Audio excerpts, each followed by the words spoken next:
Hi, I'm Tori and I've left MAGA. What originally attracted me to MAGA was I grew up really poor, and the idea of a president who wouldn't take a dime from his presidency really resonated with that piece of me, as well as patriotism. He sold patriotism wrapped up in a bow very nicely. A very big breaking point for me was January the 6th. Patriotism does not include claiming a presidency that you did not earn and asking people to storm and attack our Capitol. And from there, it really spiraled into me learning a lot about Donald Trump and the things he has done and the things he has said. I'm speaking out now because there are a lot of people on the fence about leaving, and I want them to understand that there are people who have done that and who are avid, staunch supporters of speaking to the other side. There's a lot of criticism we face when we speak out against it, which is absolutely valid and fair. However, for us to move forward, we need to get more people out, and they need a safe space to land. Thanks. Some people think it's crazy when I say that part of the reason that I left the MAGA cult was because I deconstructed my religion. But to me, that's not crazy because I was already in one cult. I was in the cult of religion. And when you deconstruct that, it's easier to deconstruct the other. Part of the Christianity that I grew up in has a really strong me and mine mentality. So a lot of MAGA supporters don't care about others, right?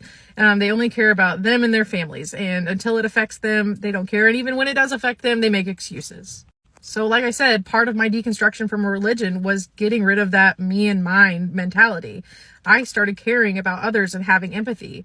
And I know this blows people's minds who are Christians and on the left because they're like, I follow the teachings of Jesus and I care about other people. Well, most people that are on the right aren't following the teachings of Jesus. They're following the teachings of the pulpit or, their pastors and stuff like that. And so it really creates, like I said, a me and mine mentality. The only thing they care about other people is their salvation. They'll tell you all the time, well, you're going to go to hell. I just want you to love Jesus because blah, blah, yada, yada, yada. You know what I'm talking about. And I guess just for me personally, I didn't need God to have morality. I found morality without God, right? I learned that I could be a good person and care about others without needing a higher power to tell me to do so. Mango is asking a question that so many of you have asked me, and I just want to start off with saying, no, none of that was fine with me. Mostly because I actively ignored everything that was being said about Donald Trump while I was in the cult. And you have to understand it is a cult and they have an excuse and a reason for everything. And I honestly don't ever remember hearing about the grab them by the pussy thing until later on in my tenure of being MAGA. And then he said good on both sides, banning Muslims, all that. That happened later when I was actively deconstructing from the cult. So yes, that was an issue with me. But a lot of people will also ask, wasn't the racism enough for you? Wasn't the bigotry enough for you? And I've explained this a million times in the comments, so I'm coming on video to say this. I was not a good person. I was not raised to be anti-racist, okay? I did not grow up in a place where people were good humans. We'll just put it that way. I had racist beliefs, and I have done the work every day since to deconstruct those beliefs. I know my answer is never going to be good enough. It's probably not going to make sense, but that's the whole point. I was in a cult, and I'm just here to share in hopes that it brings some enlightenment to someone. Guys, when you hear the phrase MAGA confessions, you begin to expect anger, regret, or even shame. Hey, beautiful people, welcome to my YouTube channel. Thank you for stopping by. All credit goes to the creators in these videos. Guys, lately, I've been seeing something deeper. Real stories from people that once proudly wore the MAGA hat. I mean, these are people that voted. These are people who marched. These are people that defended the movement with everything in them. And somewhere along the way, they decided to walk away. And what makes these confessions powerful is that they are not all the same. People left for various reasons, okay? One woman said she joined because her ex-husband was in MAGA. So she just joined so that she could have something to discuss. Can you imagine? Another, for somebody else, it was family pressure. The families and the parents were hardcore Trump supporters and they felt they had to be in. So for some people, MAGA was not really their choice. It was like an identity they inherited. Guys, this is deeper than what we thought. I need to know your thoughts in the comment section, because religion also played an important role in some of these confessions. Some people said that their church communities convinced them that Trump was chosen by God, okay, and for so long they could not separate faith from, politics. And over time, the cracks began to show, and they were saying that, okay, these actions don't actually match the preaching, okay? All this preaching about compassion, all this preaching, all these rhetorics did not go with what they were expecting. Guys, let's keep watching these videos and let me know your thoughts in the comments. All it took for me to leave the cult, okay, was when he shut the government down after promising Mexico would pay for the wall. That's all it took for me. I was not into politics. I just copied my ex-husband just to have things to talk about. That's it. Now, when Joe Biden got into office and I was like, this is supposed to be better than what we had, and it wasn't, then I became an anarchist. Because it's either we get some super progressive people in this government or we just let the government go. We just gonna have to cut them off, because why are they getting all the tax money that we pay and not helping us back? Why do I have to be dirt poor my whole life because billionaires want to exist and rush to space? If you have questions, talk to me. I'm not gonna judge you. As part of this Leaving MAGA series, where I explained that I left MAGA years ago, I want to address the comments that are saying, well, it wasn't the racism that made you leave, it wasn't this, it wasn't that. It was all of it. And it took me going to college to realize that my worldview was wrong, because you have to realize I was surrounded by racist people. I was surrounded by bigots. And when I was able to leave and get educated, I realized all of those things were wrong. So yes, it was the racism for me. It was the bigotry. It was the mocking the disabled reporter. And I honestly, I didn't know about that until it was too late, because I was stupid and I did not pay attention. I was an uneducated voter. I voted for Donald Trump because other people around me were voting for Donald Trump, because that was the beliefs that I had. The religion that I had was what everybody else had. I was not my own person.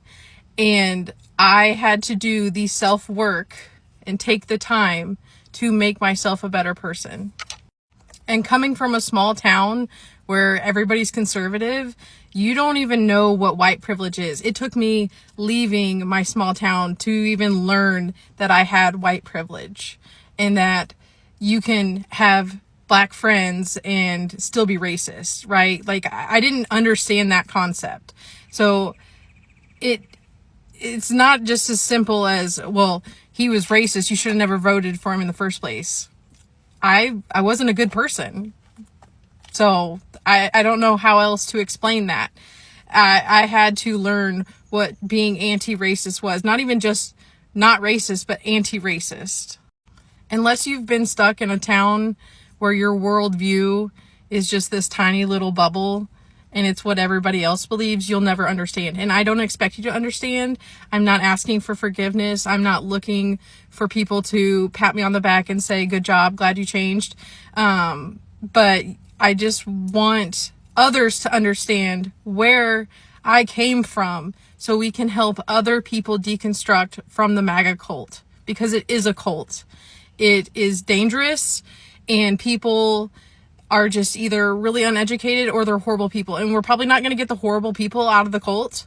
But if it's someone like I was, who is just sorely undereducated, there's hope, okay?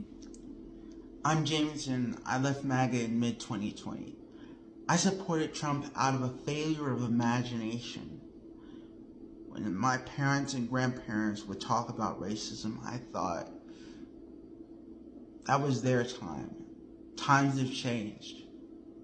So I gave MAGA the benefit of the doubt. I didn't know the cruelty I would witness, the attacks on immigrants, the COVID deaths, the Lafayette Square threat of military force on protesters. I'm speaking out because I don't want other people of color to become accessories to atrocities against their own people. Civil rights is a long arc. It doesn't just end when you get some rights. You have to stay woke. Staying woke. Okay.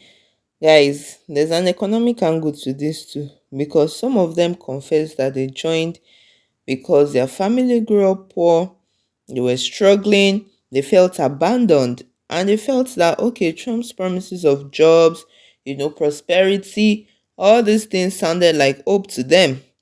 But after years of waiting and waiting and waiting and seeing that many of these things were just empty promises, they realized that these promises were not reaching their communities. So instead of being lifted up, instead of being motivated, they felt more division, they felt anger, and they felt that the opportunities were less.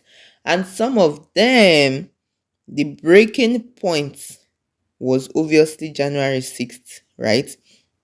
Spread of misinformation, and for others it felt like, okay, this is just a slow reality. It felt like they were waking up from a dream. They realized that living in an echo chamber, repeating slogans that were no longer true. I mean, it no longer felt true to them. So guys, I really need to know your thoughts in the comments. Let's watch this next video. Rich, so much to say. First of all, thank you for. I'm sure this is not what you imagined doing, but it in time I think will prove to be incredibly important. Will you tell your story of what led you to the point of leaving MAGA? What was your last straw? Sure. I wish that it had taken me fewer than 7 years of my time in MAGA. It took me an entire year of very restless nights in solitude, just my thoughts and I, to eventually leave. There were a variety of reasons, and to paraphrase Hemingway, my epiphany happened gradually and then suddenly all at once.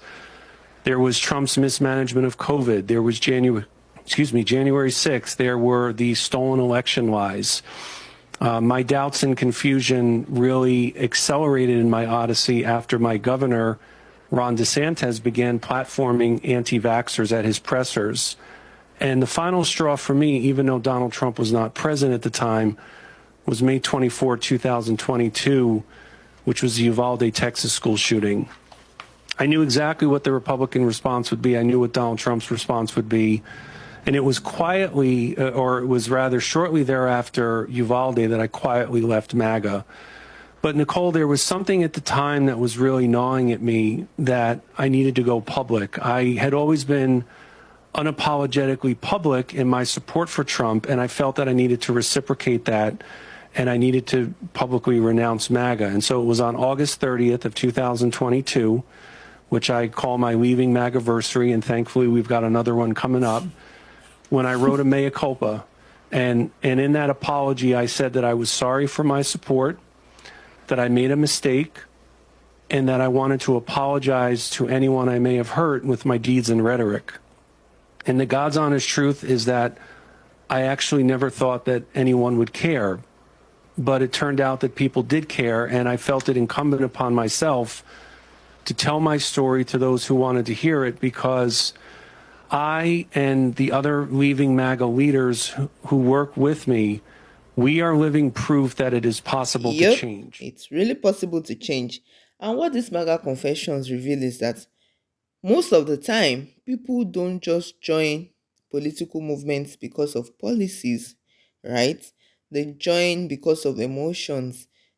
They join because of family ties. They join because of personal struggles. They join because of religion.